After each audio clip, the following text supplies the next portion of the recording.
Hi there, this is Theresa Wills, and I'm ready to share a tip for teaching in concurrent and online classrooms.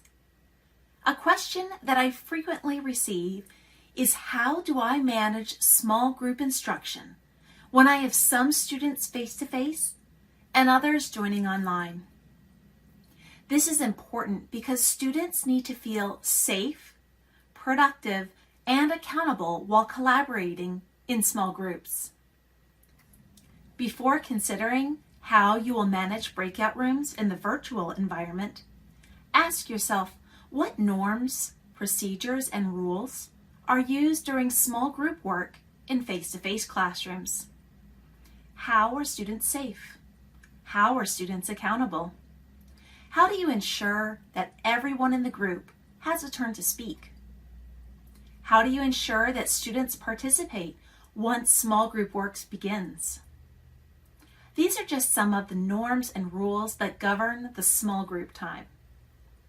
Using gradual release, teachers have learned that in the beginning their small groups might only have a few minutes together or work on a task that is relatively low stakes. As the small group norms are established, the teacher can increase the time and rigor of the activities. This same gradual release method is used with online classes with breakout rooms. There are a few additional situations to consider, especially when keeping students safe on the internet, but those should be considered as equally as safety rules in the face-to-face classroom. For example, in the face-to-face classroom, you might have norms about speaking volume.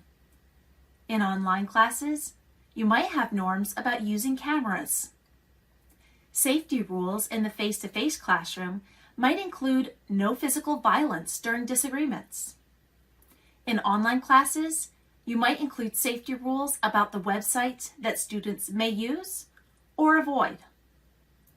Be sure to take the opportunity to educate your students on how to handle cyberbullying and extreme situations such as threats, images or video of scary, sexual, or inhumane things, or websites asking for personal information. Not only will they learn to be safe in your class, but you will teach them a life skill about being safe as an adult.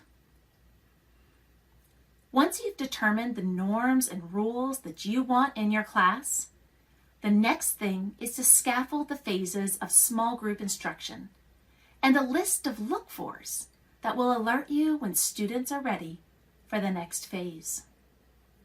Here is an example of the small group norms that I use in an online class.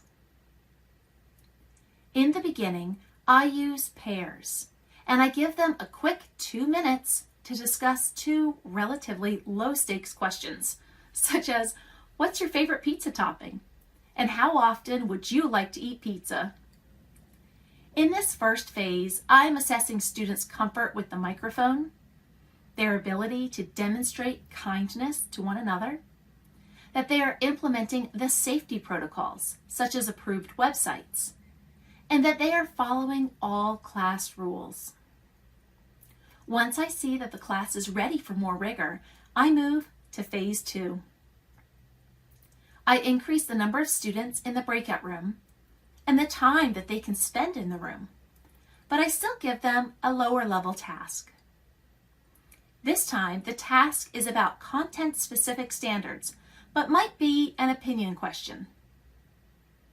This time, I'm assessing their ability to give equitable talk time to all participants, that they actually value the collaboration as opposed to completing the assignment independently.